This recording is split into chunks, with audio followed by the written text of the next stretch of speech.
बोलो जयकारा बोल मेरे श्री गुरु महाराज जी की जय। The 2nd of October 2025। पुस्तक परम पीयूष तारांकन। तारांकन भाग 2। प्रकाशक श्री अद्वैत स्वरूप आश्रम, तुपुदाना, हटिया तारांकन, रांची तारांकन, झारखंड। कंपाइल्ड बाय स्कडेवान। आज का पाठ। प्रवचन सम 11/0 स्थान लखनऊ 11/0 जनवरी 1982। भाग 3। गुरु भक्तों और प्रेमियों। आज की स्थिति और भी जटिल हो गई है, इसलिए आज के महापुरुषों ने सारी बातों को हटाकर केवल ये कहा, कलयुग केवल नाम आधारा, सुमिरी सुमिरी नर उतर ही पारा। हम आज बड़े बड़े यज्ञ तो कर नहीं सकते और न जप या न योग ही कर सकते हैं। कम से कम नाम का जप तो सभी कर लेंगे। महापुरुषों का ही ये तजुर्बा है, यह उन्हीं की खोज है। कुछ लोग जो आस्तिक हैं वे इसे करते भी हैं। नास्तिकों के लिए न तो कोई शास्त्र होता है और न सत्संग। नास्तिक उसे कहते हैं जो ईश्वर के अस्तित्व को नहीं मानता।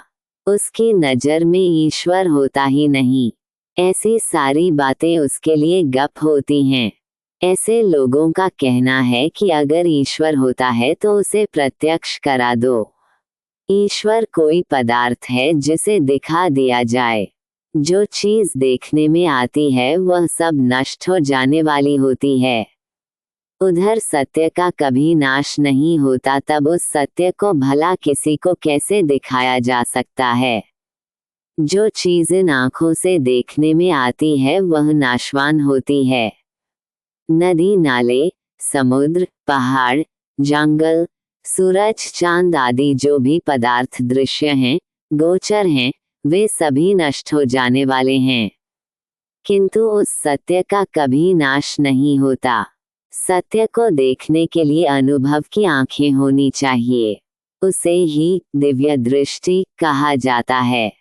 ऐसी दिव्य दृष्टि भक्ति से ही प्राप्त की जा सकती है। तुम्हारा भक्तिभाव जैसे जैसे विकसित होगा, तुम्हारे ज्ञान चक्षु खुलते जाएंगे। समय आने पर तुम्हें इसकी अनुभूति भी होने लगेगी। शब्दों के द्वारा तो तुम्हें बता ही दिया है कि सारा विश्व भगवान का स्वरूप है। तुम्हें जो कुछ नजर आ रहा है वह सब भगवान का ही रूप है। शास्त्र का भी यही कहना है कि कार्य अपने कारण से भिन्न नहीं होता। असल में यह विश्व भगवान का स्वरूप है, किंतु तुम्हारी स्थिति अभी ऐसी बन नहीं पाई कि तुम भगवान के इस स्वरूप को समझ पाओ। तुम्हारी दृष्टि को निर्मल बनाने के लिए ही तुम्हें साधन बताया जाता है। ईश्वर की प्राप्ति के लिए कोई साधन नहीं। वह साधन द्वारा प्राप्त नहीं होता, वह तो कृपा साध्य है। सोई जाने जेहि देहि जनाई, जानत तुमहि होई जाई।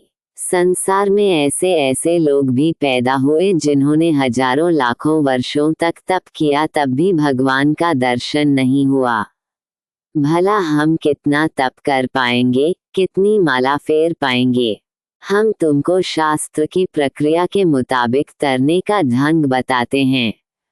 उस रास्ते पर चलकर जैसे ही तुम्हारा अंतःकरण शुद्ध हो जाएगा, ईश्वर की अनुभूति तुम्हें स्वतः होने लगेगी। बोलो जयकारा बोल मेरे श्री गुरु महाराज जी की जय। परम पीयूष भाग 2। अगले पाठ में प्रवचन सम 011 स्थान लखनऊ 027 जनवरी 1982 तारांकन। भाग 4। Compiled by स्कडेवान।